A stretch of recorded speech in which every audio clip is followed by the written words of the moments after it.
It's funny. This is in a way, like, I guess, quite a typical episode for me, but also kind of quite different. Because, I'm talking about science to a scientist.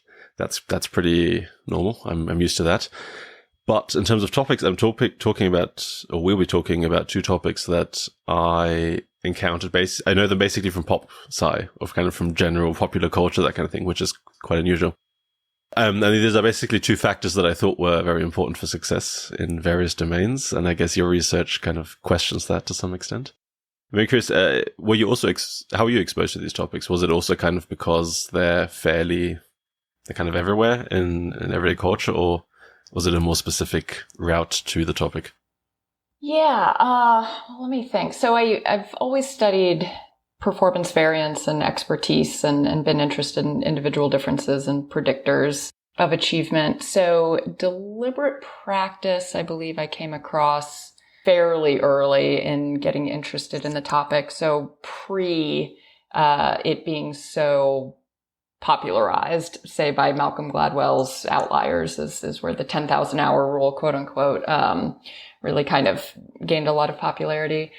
Mindset, I believe I did first come across through popular media, and then also read Dweck's book that she put out, and then started reading academic articles from there. So one was academic and then popular, and then the other one was popular and then academic. Okay. I thought we could start with a growth mindset. Yeah, so maybe actually for both topics, I thought I should maybe for growth mindset and deliberate practice, I guess I'll just say in some sense, you'll be contradicting some of or at least some of your research contradicts some of the kind of popular claims that are out there. And maybe because this may be slightly controversial, I should maybe say that I'm just not from the field. So I'm not going to be able to, assess all the claims and all that kind of stuff. I'll just try my best to kind of be, to ask some decent questions. Yeah, maybe I thought we could start with what is growth mindset. Somewhere you wrote that I think Dweck said it's a success to weight loss and peace in the Middle East. Not quite that strongly. But yeah, kind of what is it, and how's it supposed to work, or kind of what effects does it have? Yeah, so it started out only referring to human attributes. So intelligence, personality, talent, and meaning in that case that people either believe, and the vocabulary has changed. So it used to be called implicit theories, and also sometimes lay theories, and also sometimes self theories. And then mindset is what kind of hit the popular press. And so that is more often used even now in the academic literature. So I'll just say growth mindset and fixed mindset, even if I'm referring to older literature that use different terms. So originally it was saying if you have a growth mindset, then you believe this attribute, whatever the attribute in question was, can develop and grow with effort. And if it's fixed, then you believe that it's relatively stable. So mindset now has become so popular that it's attributed to all sorts of things now. So after attributes, which are still very common, and in mindset of intelligence is still almost certainly the most studied and talked about type of mindset. But then there was mindset of willpower, especially when Roy Baumeister's work was popular, mindset of stress, the mindset of belonging, so mindset of culture. So there's now kind of all these other phrases that are used that don't necessarily mean the same thing. So most of my work is focused on the attribute side because there's fewer studies in each of these other areas, and it's unclear. Well, it doesn't seem to be exactly the same thing, even though it's the same words used. So I haven't studied those other areas. I've pretty much just focused on attributes. And what does this mindset, what does a mindset do to these attributes? Let's say intelligence or educational achievement or whatever. Sure. Well, according to Dweck and Jaeger and a lot of proponents of the view, Your mindset is the core of your meaning system that, depending on your mindset, it creates an entirely different psychological world, whether it's growth mindset or fixed mindset, and that it's the precursor to how you make meaning out of everything, other beliefs, what you think about effort, your learning goals.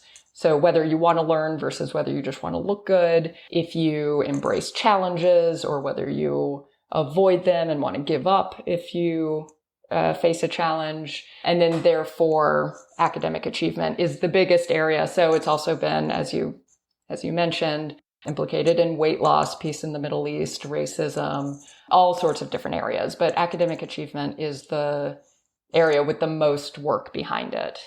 And also corporations. So for example, Dweck used to have on her website that a fixed mindset caused the Enron scandal. And so if you remember that from way back in the day, and essentially that a growth mindset is more or less the secret to success, the way to unlock your potential.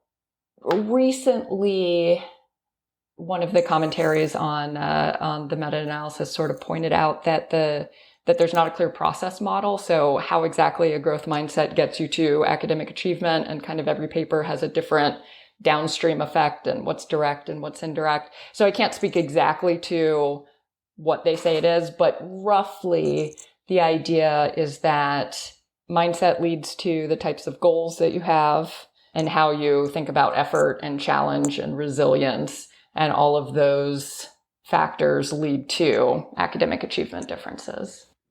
Yeah, I mean, so the way I understood it, maybe you can kind of comment on it sounds kind of the definition you're offering is a bit broader than what kind of maybe I initially thought it was. So I thought it was basically just the growth or fixed mindset kind of dichotomy, or continuum. The rhetoric dichotomy here was that kind of, if you have a growth mindset, you believe you can grow in something, and then you do, or you're more likely to. And if you have a fixed mindset, you think, for example, intelligence is completely fixed. I'm stupid, therefore I'm not going to achieve anything. Or, there's maybe at least an inherent limit to what I can achieve and that kind of stuff. But it sounds a little bit as if what you said is a little bit broader than just the growth fixed mindset, or is... Well, I think you're right in terms of, and even whether it's a dichotomy or a continuum is debated. Okay. I mean, I always assumed that the dichotomy was just for rhetoric purposes. That was a kind of like, this is very easy to understand, but obviously it's a continuum. But so that's not even... No, people don't agree on that. So Dweck refers to it as a continuum. Other people have said that these are independent constructs. So yeah, that's also unclear. Mm-hmm. Yeah, I wanted to, you already said that the mechanism is kind of unclear, because that's kind of what I was curious about in the original story, because it was never entirely clear to me kind of how this was supposed to work. To some extent, some of the results from your meta-analyses that we'll get to in a second are, I guess, so surprising, because it seemed to me kind of almost self-evident that a growth mindset is more beneficial than a fixed mindset, because in the kind of model that I implicitly assume people had is like, well, if you don't believe that you can improve, you're just going to put in a lot less effort. And you're, maybe as you said, the goals you have are going to be lower because, I'm, well, at least on the low end. Maybe for people who think they're smart, it's very different. But on the low end, maybe let's take that as an example. If people think fixed mindset and they think of themselves as stupid because they can't do something or couldn't do something in the past, then I'm not going to try because I'm stupid. I'm not going to do it anyway. There's no point. I'm more or less damned to a life of whatever negative attribute people might want to go to. It's funny. As I just said that, I realized, I guess, on the flip side, for people who think of themselves as very intelligent, it might be very beneficial. So there's been very little work looking at, say, benefits of fixed mindset, but there is a study that specifically looked at exactly that. So if people had high confidence in their abilities, then a growth mindset intervention actually made them worse at the task, and a fixed mindset made them better, because they say, yeah, that's right, I am good at this, I'm naturally good at it, I will succeed. So yeah, there might be differences in terms of where you are in your confidence and your ability or the attribute that's in question. Yeah, although it still seems to me that people who think they're smart, I actually would still kind of probably assume that if you tell them, well, you can get even smarter, Well, so recently, that's also an interesting question. Recently, some researchers, Lamary et al., kind of asked this question. So they pointed out that the measure used for mindset, first of all, it was designed for children and then wasn't really adapted, or it was adapted, but it wasn't validated in older samples, but is pretty much used for all developmental stages. And in the main measure that's most often used, it's asking about intelligence. So these researchers asked people, well, how are you interpreting the word intelligence? And it turns out that there's a response process validity problem. So some people are interpreting intelligence as ability. Some people are interpreting intelligence as knowledge, in which case it's logically reasonable that you can increase your knowledge. And so everybody who is interpreting it that way is very, very high on growth mindset. And so it's almost like you're giving different measures to different people. So I come from a lab where we looked at individual differences in cognitive abilities. And so even saying, okay, well, even from my view, saying, okay, well, are you talking about fluid intelligence or crystallized intelligence? And the evidence suggests that one does develop and the other one is more stable. But of course, you don't expect the average person completing this form to know those differences. So it turns out that the measure itself is problematic. Yeah, I guess it's a classic psychology problem, especially when assessing people who have certain ideas about a certain, when you're using words that people think they already know or they have some sort of understanding about. The measurements get very tricky.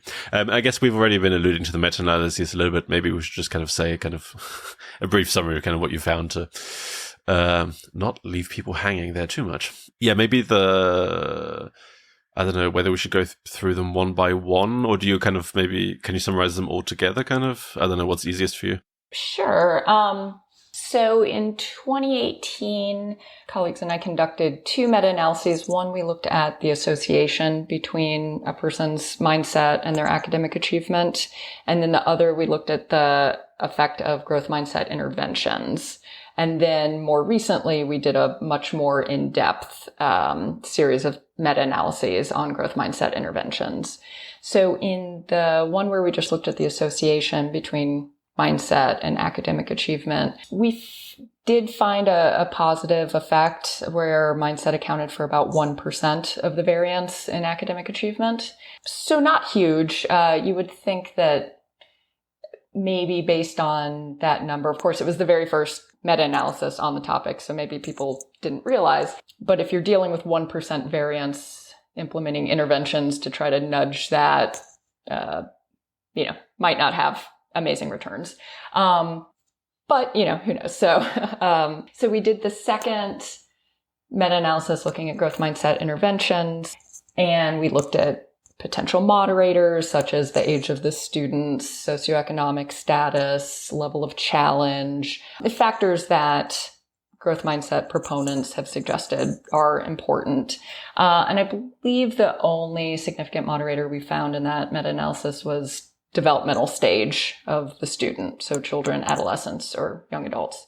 What we also found, so then we also looked at methodological moderators, and a concerning result is we looked to see how many of those growth mindset interventions had actually tested whether the intervention changed students' mindsets. So the idea behind a growth mindset intervention is that you go in, you teach them, or in some way you push people towards more of a growth mindset. And then because of that, those in the treatment condition versus the control, who presumably have not changed their mindset, will get better grades or score higher on standardized tests or whatever the academic achievement outcome measure is. So we found that many studies had not done this kind of simple manipulation check to see if the treatment had any kind of effect at all. And that's where we started seeing some differences. So when there was no measure of it, those studies on average found a significant effect, but when they did test for it, there wasn't a significant effect. And then when you look at just the studies that showed that they changed participants' mindset. So you had some studies didn't even test, and then of those that tested, how many worked? And it was fairly small. So I'd have to look at the numbers, but I want to say about half didn't test. And then of those that did test, about half worked. And so if you look at those subsets of studies, the ones where they effectively changed students' mindsets, there was no significant outcome on academic achievement. But the ones where they failed to change students' mindsets, then they found an effect on academic achievement, which suggests something else is happening, that there's some other factor that is not growth mindset change responsible. So based on those results, we had a lot more questions about the studies. And so we decided to conduct a much more in-depth meta-analysis. So for a couple of reasons. Primarily that reason, trying to really see what was going on and if it's about methodological issues in the literature, right? So is it that there's bias or bad practices that are maybe causing spurious results? Or plus, the other reason was that growth mindset interventions have exploded in popularity. So even from when we completed that meta-analysis, and it was published in 2018, so many more studies had come out. So it was just a completely changed field in terms of the literature that was out there. So the more recent meta-analysis was very in-depth, looking at best practices criteria that we laid out.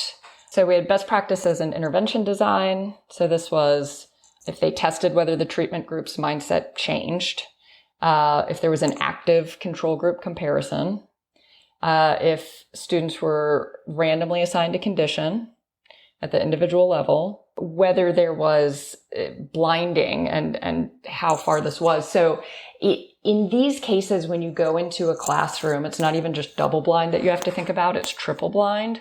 So is the student blind to condition? Is the administrator of the experiment blind to condition? And is the teacher who's doing the grading blind as well? So we also looked at that. And essentially, if there were no confounds, so if the only difference between the treatment and control groups was being taught a growth mindset, and then finally, if an a priori power analysis was conducted.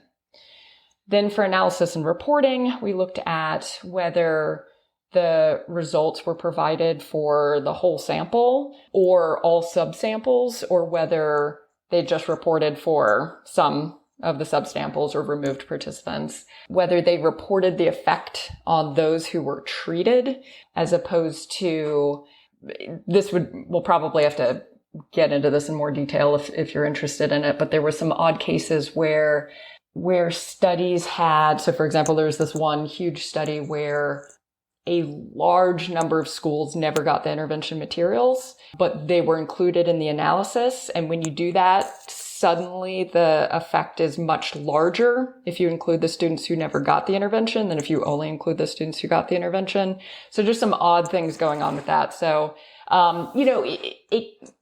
there are reasons to include everybody, but I think it's important to, when you're unsure about how effective the intervention is, even when it's administered correctly, that you need to also report if its effect on students who were treated. And then if the study was pre-registered. And then our third category was avoiding conflicts of interest. So if whether any authors on the paper had financial incentives to find a positive effect. So those were our 10 best practice criteria that we laid out and examined. So we did a systematic review, just evaluating those features. And then we conducted 3 main meta-analyses. So the first one was all studies, regardless of adherence to any of those best practices, plus theoretical and methodological moderators. The second one was only looking at studies that provided evidence that the intervention changed students' mindsets as intended in the treatment group. And then the third one was evaluating the best available evidence. So all the students, or there was evidence that students in the treatment group had a change in mindset from the treatment, and they adhered to what we wanted to do was all best practices criteria. There were no studies that met that. So we had actually pre-registered how we were going to lower that threshold if that indeed was the case. So we ended up including studies that met at least 60% best practices, because that's the best that we could do. And then we did actually 200 other models, just looking at every number and combination of best practices criteria with and without, showing that they change students' mindsets, etc. So in that first meta-analysis with everything, we found a small effect. We ran several publication bias analyses, which all suggested publication bias. And when you correct for that, there was no significant effect. None of the theoretical moderators were significant. In the second meta-analysis, looking at this is essentially kind of minimal evidence for the mechanism, at least that the reason for any change observed is due to the growth mindset. We found no significant effect. And again, no theoretical moderators were significant. And then in the third sort of best available evidence, there was no significant effect, and there weren't enough studies to look at moderators. Sounds pretty damning. I wanted to ask, maybe as a kind of first question about interventions, about mindset. I mean, I don't know how widely these interventions vary, but could you describe maybe some examples of what they might do with students, or what students might do, or kind of how are they trying to change growth mindset? I mean, you're surveying lots of studies, but maybe there's some sort of commonalities or kind of typical examples. Sure. So one thing I'll say is that the vast majority, I believe it was 94% had confounds. So there was more than just the difference of the critical ingredient of growth mindset between the two groups. So what kind of confounds are we talking about here? Yeah, so it could be anything from students in the treatment group were also encouraged to work harder, which there's evidence that has an effect in and of itself. They were given extra tutoring time with the teacher. Which obviously also would presumably have an effect. They were given specific study strategies, just other things that might have an effect. Yeah, I was curious how that sounds like a fairly major confound to have. Yeah, that doesn't sound too minor. Yeah, okay. It does. So I would say a typical intervention, and again, I don't know if there's atypical, but usually between 1 and say 3 sessions would be typical. There's a lot of single session interventions. So they go in and it's 45 minutes or an hour, and they teach students about a growth mindset. They have them read, or depending on the age level, give a presentation about evidence of how, essentially talking about neuroplasticity and saying that it's true that your brain can grow smarter if you work hard, and then that's going to have these effects. It's fairly typical for them to do what they call saying is believing exercise, where they then write a letter to a future student explaining what a growth mindset is and why they should have one. The commercial products for growth mindset interventions that are sold to schools, so Brainology is a common one. So students kind of do this gamified, where they follow students talking about a growth mindset, but of course also has study strategies and other things in it. So that's a little bit different than the one-off session. So what kind of time frame are we talking about? So you have students, and I'm assuming they just take what their grades from last year, or I don't know, they do some tests at the beginning, then they do the intervention 1 to 3 times, whatever, and then what time frame is this that they then make their kind of final measurement? Yeah, good question. We also looked at that as one of our methodological moderators. So not all studies even looked at baseline grades. Sometimes it was just post-intervention grades. And then just comparing to the two groups. Right. Okay. Yeah. So when we could, we took into account baseline differences, because of course you can have it where it just happened to be that the treatment group had higher grades or vice versa, right? So often it was mid-semester and we're looking at grades at the end of the semester or a standardized test at the end of the semester. Occasionally it would be, say, the following semester. There were not too many long-term. If I recall, I believe nothing went out further than a year post-intervention. So there's not really any way to know if there's any sort of long-term effect. But we didn't find any, I don't believe we found any significant effect for how long between, so the interval between the end of the intervention and the outcome measure. But I can double check on that because we had a lot of measures. I don't want to give anything that was wrong. Yes, there was no, so I'm looking at the first meta-analysis that had all of the studies, and there was no difference between short intervals that were within a semester time frame and long intervals that were longer than that. So the moderator was not significant. Okay. I mean, so the reason I asked this is that in a way it seems that, to me it seems that of course this is not going to work. I mean, like, independent of whether a growth mindset makes a difference on anything or not, I just don't see how this could possibly work. I mean, I had this really when, what did I write down? I think I wrote down whilst I was reading an article that this whole idea is just seriously ridiculous because, I mean, this isn't even, again, this is not even a criticism of growth mindset. It's just like the problems of doing this kind of research. It's more about that, because, and maybe you can correct me on this, but kind of what I'm thinking is that, okay, basically they're giving people a long TED talk and some variant thereof, and then that's supposed to make a difference in their grades half a year later. I mean, there are millions of people who've watched millions of TED talks, including the one on growth mindset. Knowledge is often not necessarily the problem. I mean, I've read lots of books about weight loss and all sorts of things. That's the problem is not necessarily just having being given the information once. And so, to me, it just seems that it's really problematic if the intervention is not only so short by itself. You have such a short time frame that's supposed to have an effect over the course of months, when so much else is happening in people's lives. I mean, I'd be curious how many people could even remember vaguely what they were taught in the beginning.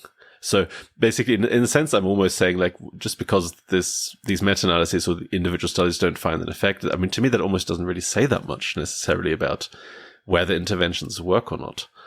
Does that make sense? Or yeah, and so proponents have kind of dialed back their claims in recent years. So it used to be about claims of how this was a huge influencer, has profound effects, largely influences academic achievement. And then now it's a lot more about saying, well, this D equals 0.06 is actually a huge effect. So more recently, for example, one proponent was saying, well, you're only going to find effects when it's the right environment and the teacher also has a growth mindset. And then another proponent said, you're only going to find these effects if it's the right environment and the teacher starts out with a fixed mindset. So kind of saying opposite things, but sort of trying to find these other factors that are necessary to have it work. So it went from this needs to be made a national funding priority and policies need to change and it has huge effects to, well, let's try to find where we can find an effect.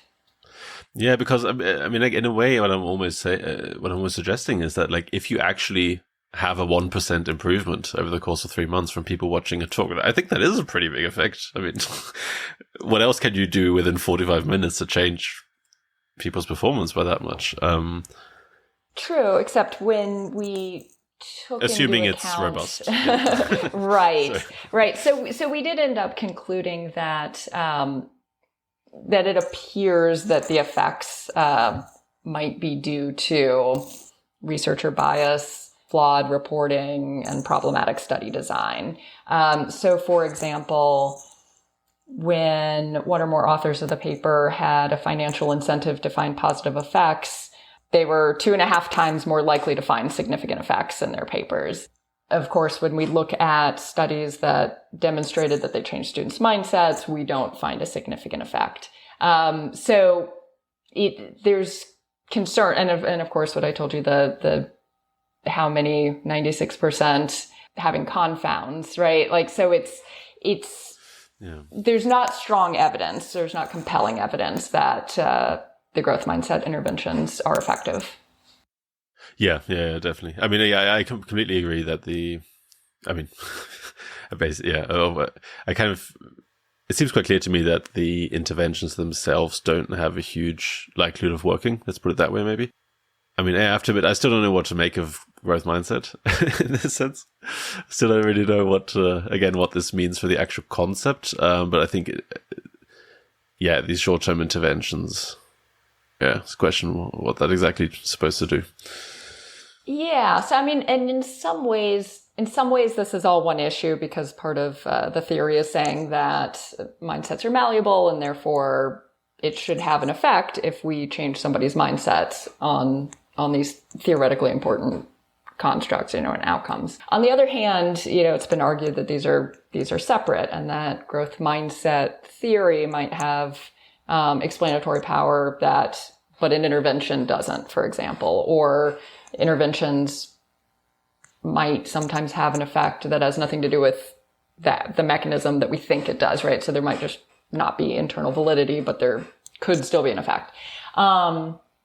So I have, with a colleague, looked at some of the underlying premises of mindset theory, because it's surprising. There's a lot of foundational claims that in many cases were never tested, or the evidence was largely anecdotal. And so we set out to test some of these concepts, some of these foundational premises, such as people with growth mindsets hold learning goals, people with fixed mindsets hold performance goals, that people with fixed mindsets believe that talent without effort creates success, people with growth mindsets persist to overcome challenges, and that people with growth mindsets are more resilient following failure. So we did a fairly large just study where we tested all of these premises, and we found generally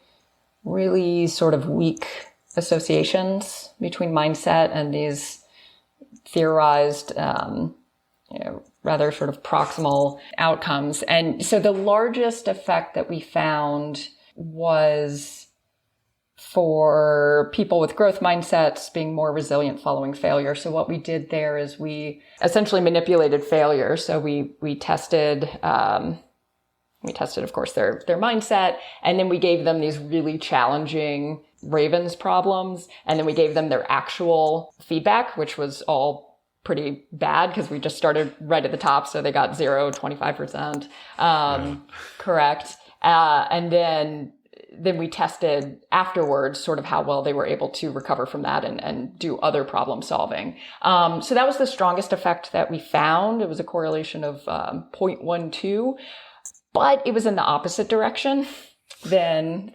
hypothesized by mindset. So people with a growth mindset actually were worse following failure feedback, but a weak effect overall.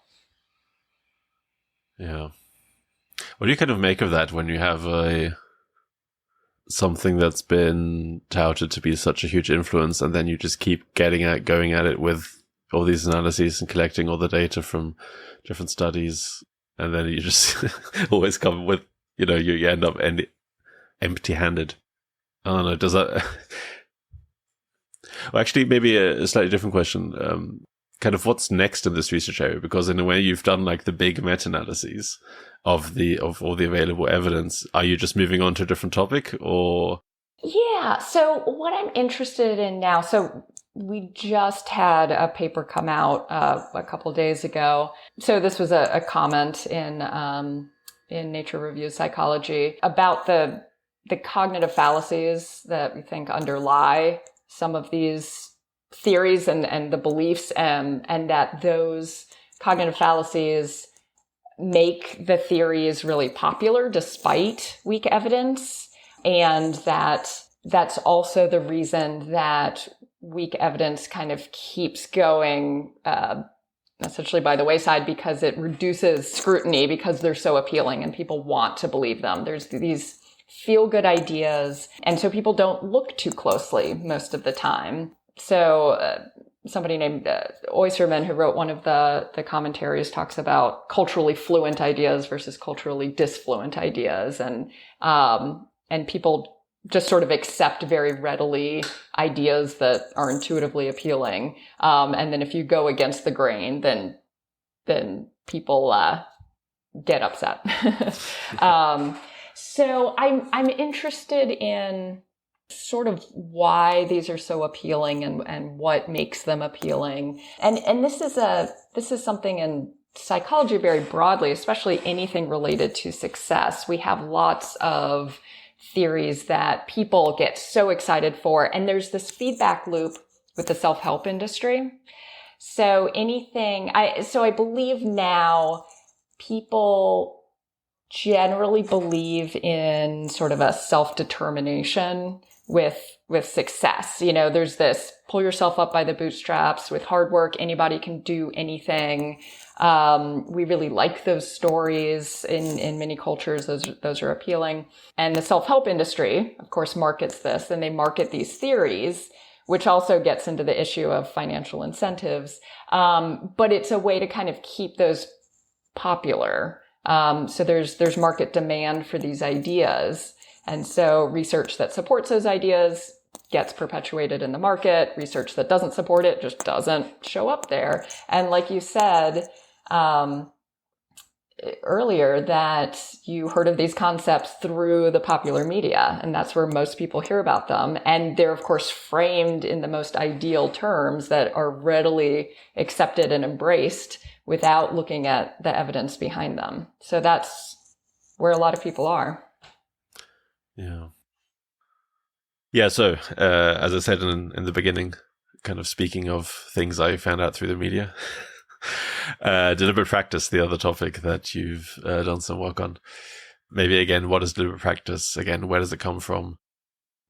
So deliberate practice was a theory proposed by Erickson, Krumpe, and Teschromer. The seminal paper came out in 1993. So in that paper, they looked at violin students at the Music Academy of West Berlin. And they were divided into the best violinists. There were 10 of them, according to teachers, 10 good violinists, and then 10 violinists in a different department that had weaker criteria to get in. And they did some interesting statistics. So what they did is they first compared, first of all, so theoretically, they defined deliberate practice as practice alone that was designed by a teacher. Operationally, they defined deliberate practice as practice alone with the violin. So regardless of whether the teacher designed the practice or the performer themselves designed the practice.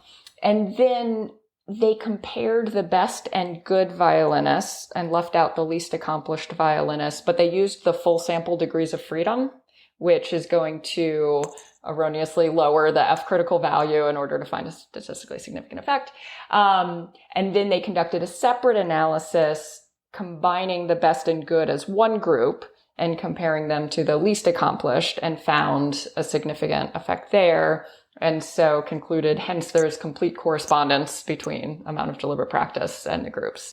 Interestingly, years later, in kind of a defense of not including any kind of variance statistics in the paper, no standard deviation, no 95% confidence intervals, etc., Erickson gave the 95% confidence interval for the best group, which was huge. I think it was just under 3,000 hours to just under 12,000 hours. This is up till age 18. So the 10,000 hour was based on when they were 20, but that's not what the analyses were done in the paper, which encapsulated the means of the other two groups. So it's kind of surprising that they found anything significant at all.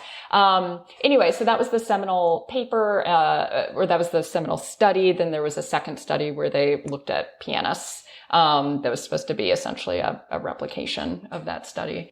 And then so there were big claims in this as well. So they said that deliberate practice largely explains variance in performance, even among elite performers, that they rejected any role of innate ability. They applied this to all domains and not just music, even though that's all that they had studied. They gave the exception of height and body size for some sports, but other than that, Erickson later said that every healthy child's DNA contains what's necessary to become an expert, that it's just going to be essentially unlocked by practice. So in 2014, we published the first meta-analysis on deliberate practice. So we looked across all domains where it had been studied. This was games, primarily chess, but a couple on Scrabble, sports, music, academic achievement, and other professions. So things like being a salesperson or a fighter pilot or a referee.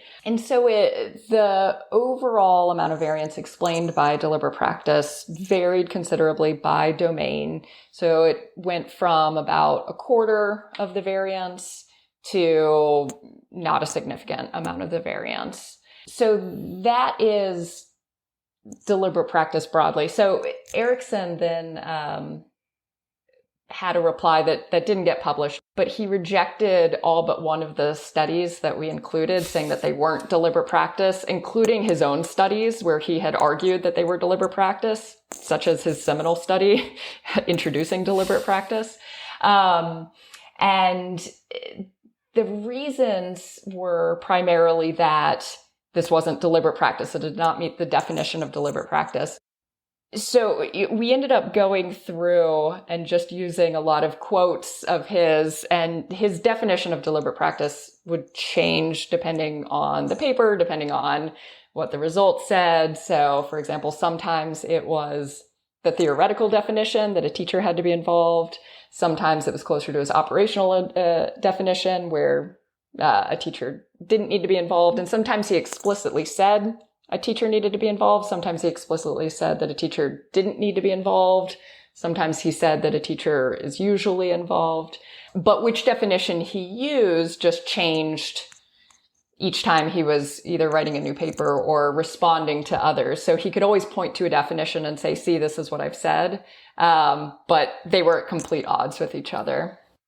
Yeah, I mean, on the definition part, I found that a bit weird. I read parts of his 2019 review in Frontiers, and what I found slightly weird is that to me it seems like also there he was very specific that it had to be not teacher driven, let's say. But what I found really weird, so I've never been a musician to the point where I wanted to be a professional classical musician, or where I was studying to be a professional classical musician, but I did in my teenage years consider that as a career option. And to me, what was really weird is that I don't know what kind of deliberate practice you have outside the context of what you discussed with your teacher.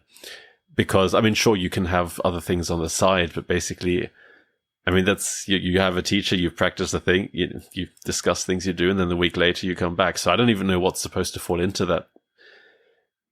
At least I always discussed across various instruments with my teachers the things that we were practicing, whether it was alone or in an orchestra or whatever. So I don't even know. It was really weird reading the way he wrote about it, and it really made me question whether he ever played an instrument, because it just, I don't know, it just sounded, it was a bit weird. But anyway, we don't have to focus too much on his particular definitions. Maybe in this case. Maybe as a kind of brief, almost aside, but also a commentary, you tried to replicate his original study. Kind of what did you find there? Yeah, so one of the things is we looked at whether it mattered how you defined deliberate practice, if it was practice alone, how it was operationally defined originally, or if it was practice designed by a teacher that he theoretically defined it as. And there was no difference in those two. So along the lines of what you were saying. We didn't replicate it. We found that actually even the good violinists had on average accumulated numerically more. I believe it was not significantly more than the best violinists, but the majority of the best violinists had accumulated less practice than the good violinists, which also counters one of his claims that it's impossible for somebody with less practice to catch up to the best individuals. And so... Although, can I a brief comment on that? Just, I found that part really interesting. I mean, I just looked at the figures of kind of how you have this like, lifetime estimated trajectory, I believe, of, how much these three different categories practice. Mm-hmm. What I took from that is that the good people actually over practice. That was my take from that, because if you look at it, if you add up, this is from memory now, but if you added up I think you had practice alone and practice with a teacher. And if you added up to that up, it seemed to me that around the age of like, when was it, 15, 16 or something, they started to diverge, the good and the best, where the good just practiced way more. And they were practicing like 42 hours a week or something like that on average, I think they claimed, if you add everything up, which is 7 hours a day, which... I don't know if I certainly have never been able to practice 4 hours a day, more than 4 hours a day intensely. So to me, it actually seemed, I mean, this is maybe where my personal kind of intuitions come in more than anything I've read, but it seems to me that like practicing much more than 4 hours is actually detrimental to... Let me clarify some of those measures. So those are not independent. So practice alone could have been teacher designed or not. And then teacher designed practice could have been alone or not alone. I see. Okay. So, yeah. Okay, I just added them. Okay. That was my misunderstanding then. Okay. But what I still found interesting, that it seemed to me the best violinists stuck to roughly what I would assume the best people would stick to, which is this like slightly under 4 hours a day on average. If you occasionally maybe have a day where you do less and that kind of thing. Yeah, I don't know whether Erickson actually says that I'm assuming he also thinks that there isn't a linear increase in deliberate practice. If you practice 20 hours a day deliberately, obviously it's not going to be twice as good than 10 hours a day, etc. Sure, yeah. He did talk about that there needed to be rest, and he would talk about a monotonic increase in accumulated practice. But it's interesting what you bring up. So I've done some more work looking in sports. Sports is a really nice test bed because A, it's very popular around the world. You have objective measures of performance. Anyway, and what we find there is that a lot of what we think about deliberate practice let me rephrase this. It depends a lot on the developmental stage of the athlete. So if we're looking at junior athletes, everything seems to align with the deliberate practice view. So the top junior means usually it depends on the sport, but usually up to age 18, up to age 19. I see. Okay. Yeah. Where they're playing, 12 and under, 14 and under, whatever their sport is. So in those cases, the best junior players have practiced more than less accomplished junior players in the same sport, as you would expect. And a lot of the research we have on deliberate practice in sports is on junior performers because they're a lot easier to get a hold of than your professional Olympians. However, when you start looking at professional Olympians, world-class athletes, national class athletes at the adult, true world-class level, you find the opposite pattern. So world-class athletes have accumulated less practice in their main sport compared to national class athletes in the same sport. So very good, but not world-class athletes.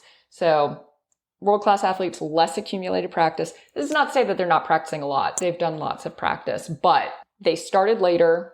They accumulated less practice in their main sport. They accumulated more practice in other sports compared with their national class counterparts.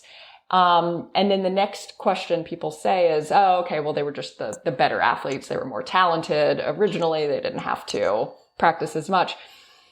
But they also reached milestones later. So it didn't seem that they were just good. So compared with who would later become national class athletes, those national class athletes were outperforming them to a point at the junior level. And then things changed. So we can't extrapolate from junior athletes, and probably this is the case in many other domains, that we seem to have thought that we could, which really sort of throws a wrench in the oversimplistic way that we like to think about success and expertise in general. Yeah, that's actually a really interesting point I hadn't thought about in relation to this, is that from the sports that I follow, it seemed it's very difficult. I mean, sure, there are the cases where people know, like, this kid is 15 and he's going to be world class, and they are, that obviously happens. But the correlation between, like, youth performance and adult performance is so low. I mean, just the silliest example, if you look at tennis, at the junior Grand Slam winners, most of those people you have never heard of. And these are there are the occasional people who then go on to win actual Grand Slams.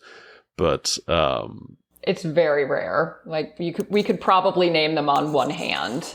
And even at those cases where they're the number one juniors and they become number one at the professional level, so the correlation is a little bit better at the oldest junior age category. There's a little bit more. Anything younger than that, there's no association. In fact, if you go very young, where a lot of places are starting to do quote unquote talent identification, there's, if anything, a negative correlation between how they're doing and the success rate that they have as adults. Yeah, so absolutely, that it's very rare to have a junior Grand Slam champion who also becomes a professional Grand Slam champion. Yeah, I mean, it does happen, and there are complicating factors, like the best juniors often stop playing juniors very early because they start on the professional tour. So there are lots of complicating factors, but it's always a bit surprising that it isn't more obvious early on who becomes great.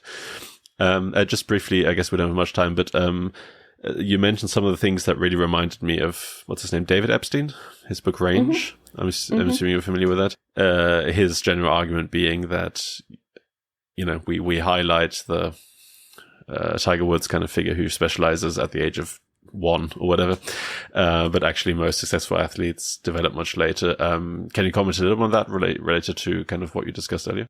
Yeah, absolutely. So what's fascinating is these paragons of the deliberate practice view. So Tiger Woods, the Williams sisters, they're myths. So Tiger Woods played multiple sports. The Williams sisters played multiple sports. And even when people discuss this in interviews, when other people write their biographies, that's left out. They talk about this single-minded determination because that's the culturally valued way that we think about success. And so that's what makes it into the books. It's pretty wild how biased this gets, that we so want to believe that it's just about working hard and that's how they made it. And so therefore anybody who works hard can make it. But that's not the case. So they did have this diversity of experiences that we found in all of our data sets that seems to predict better performance at the adult level. We also found this outside of sports. So we did a comparison of Nobel laureates in the sciences and national awardees in the sciences, and found the same pattern. So the Nobel laureates, who we'll call sort of the world-class scientists, were more likely to have studied multiple fields or worked in other fields compared to the national class awardees. So there absolutely does seem to be something about this diversity of experiences that either changes how well you are able to learn, allows you to problem solve in certain ways. In the case of sports, it could eliminate burnout and injury. So there definitely does seem to be some benefits of diversity of experiences as opposed to this domain-specific, single-minded experience factor. Yeah.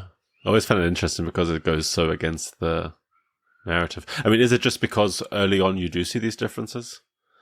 Is it because, if you have someone who really focuses on one sport, yeah, they're going to be better at that sport by the age of 8 than the other 8-year-olds.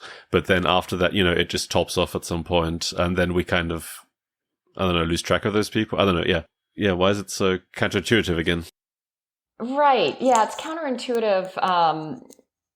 Again, because I think we have an intuition to want it to be a certain way. And so therefore that's what we push, right? So the kids who work the hardest are going to be the ones that are invited into talent identification programs where they will increase their amount of practice, which seems to not actually be doing them any favors. And think about all the resources that are in these types of programs.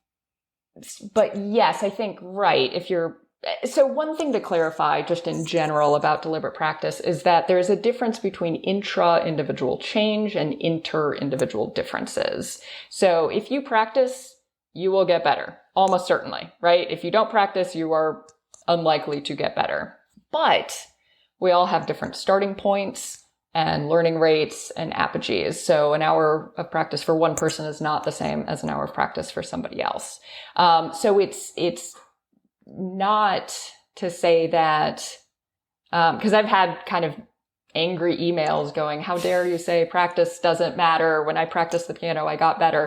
Absolutely. You will get better. That does not mean if you practice more than somebody else, you will be better than somebody else. So it's very different if we're talking about within an individual as opposed to individual differences. Yeah, it's interesting. I mean, because one thing I want to say at the beginning is that unlike growth mindset with deliberate practice, I still feel like there's a very clear, I mean, I think maybe in music, I think it was also the clearest example from the ones you studied, if I remember correctly. Is that true? That deliberate practice had the biggest effect in music? Games, music, and sports were the biggest ones.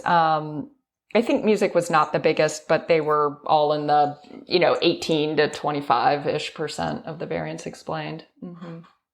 And that's overall. So that's not broken down like we did later with sports, separating out juniors and professional athletes. Yeah.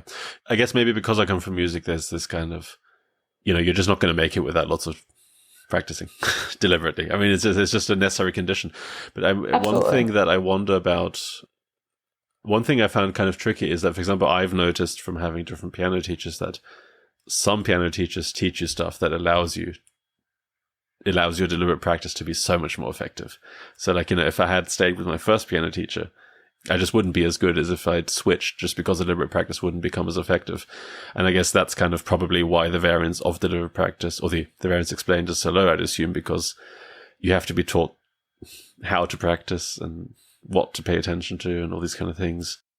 Yeah, and that's a tricky point of the theory that ended up making it essentially unfalsifiable. So whenever there would be evidence saying, hey, look, these people practice less but had better performance, or this person, I guess stated the other way makes it a bit easier. This person practiced so much but did not make it as high as other people who practice less. Erickson would respond, well, then it wasn't actually deliberate practice, then it wasn't high quality practice. There wasn't, well, then how do you define quality practice? Well, that was never defined. So you could always say, this is deliberate practice. And he did this frequently, then say the same thing was not deliberate practice.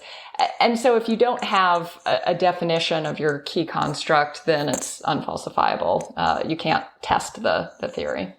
Yeah. I mean, I guess it's just, it seems to me that that's just an inherent problem with the field, because even if you have a teacher, they might be the wrong teacher for a certain person. For you. But I guess it's just, if I had a very kind of dictatorial, you do what I say kind of teacher, I would have just stopped playing the instrument. But I guess are those just like inherent problems? It's not even that it's necessarily, to some extent it's unfalsifiable, but it also seems to me it's just impossible to measure in any systematic, way. Yeah. Is that just a limit of this kind of science almost? Or? You can think of it as a limitation, which how the research had been done certainly was.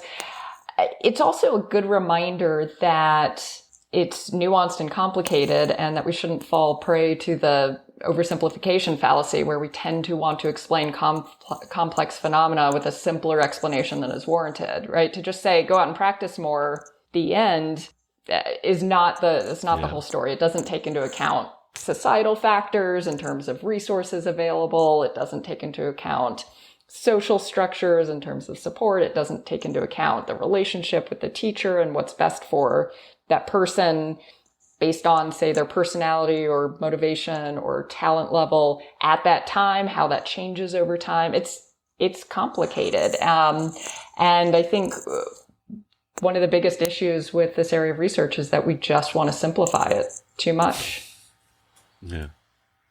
So kind of from deliberate practice and the growth mindset, from your work, kind of what do you take from this practically? If you do take something from it practically, I don't know whether you have children or whatever you teach your PhD students or whatever.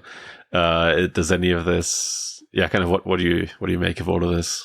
How does this affect the way you try and get good at stuff? Or well, I guess it doesn't, given that there's not strong evidence for it, it doesn't really bleed into application of my professional life, for example. And so I think, there are people and times where it is going to be best to give them the quote unquote process praise. And there are going to be people and times and contexts where it's going to be better to say, you know what, you are great at this, keep going.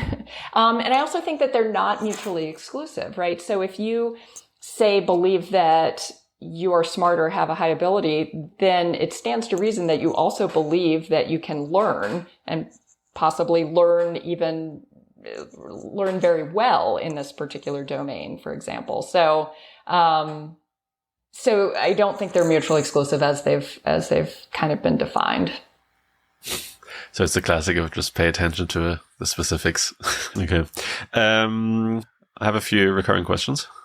First one is a book or paper that you think more people should read.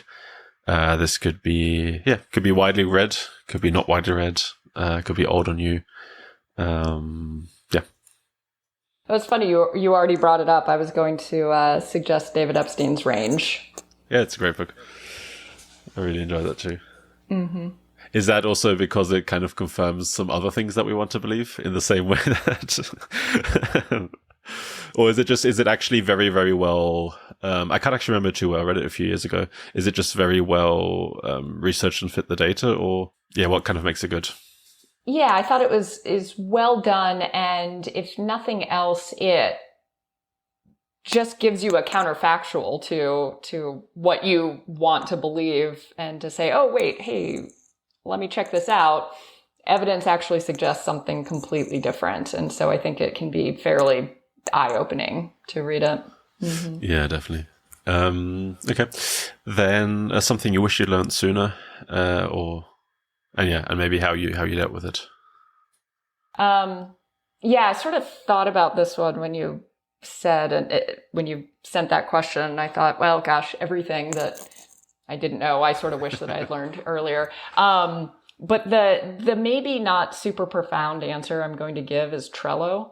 So using Trello to organize projects and everything. So I use it more than just the sort of simple Kanban of to do, doing, done. But I have boards for projects to organize ideas. I have it for papers. I have it for to-do lists in different areas of my job. I have ways that they all come together. And that made a big difference in terms of controlling or feeling under control with lots of different projects. Interesting. Just a quick kind of follow-up there. I feel like when I try and be really organized on the internet, not the internet, but like using an app or using a website or whatever, I feel like I do it and then I just forget that it exists because it's somehow not like in the physical world. I guess you haven't found that, or did you do something to kind of make it so that you use it more or that it works better for you? Yeah, I do have to have a system where it's my system for everything, so I couldn't live without it. Sort of an idea. I do have one other way. When I'm planning out what I'm doing that day, I'm looking at my boards and then I plan that on something else. So each time I'm looking at my day, well, I primarily plan out my week. And so I look at the boards for that. And then each day I kind of look the night before and sort of see if I need to do any updating. So I'm looking at least my kind of overview board every day and just have the sort of system to put that in place. So I see what you mean. I've done that as well with other apps. And I think you really just have to make it part of your routine or part of a system to make it work. And if you're not doing it, well, then it's not working for you. Yeah. Okay. Final question. Any advice for people kind of in their late PhD, early postdocs? Any advice there? Yeah, so I never did a postdoc. I kind of missed out on that experience, but I had a postdoc. So what I've heard from people who liked their postdoc is just how great it was just to be able to focus on research. So I think a big thing is enjoy it and kind of appreciate that time. I would say that kind of general advice for near graduating or postdoc is start thinking about the identity you want to have for a career. So thinking about the job talk that you will do, or if academia is not what you want to do. And because that's more and more common. And I think it's more and more acceptable. So sometimes faculty don't, want somebody going into an alt-ac career, but there's more and more resources out there now. So just thinking through, planning out your job talk, planning out your research statement. This is assuming you're going academic earlier than you think and kind of help shape this is who I am as a researcher. This is who I want to be as a researcher. I think sometimes people wait until they're applying and then are having to figure it out kind of under more pressure. Okay, great. Well, then thank you very much. You're welcome.